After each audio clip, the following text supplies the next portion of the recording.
இந்திய நாட்டினுடைய பாதுகாப்பே முக்கியம் என்று அறிவித்தவர் பேரறிஞர் அண்ணா அவர்கள்.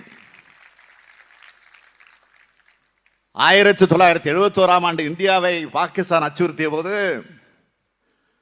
சட்டமன்றத்தில் பாகிஸ்தான் படையெடுப்பை கண்டித்து கண்டன தீர்மானம் நிறைவேற்றி 1972ஆம் ஆண்டு பாகிஸ்தான் போரின் போது அன்றைய பிரதமர் இந்திரா காந்தி அவர்களும் நாட்டுக்காக, நாட்டு பாதுகாப்புக்காக 6 கோடி ரூபாய் நிதி வழங்கியவர் தமிழக முதல்வராக இருந்த கலைஞர் அவர்கள்.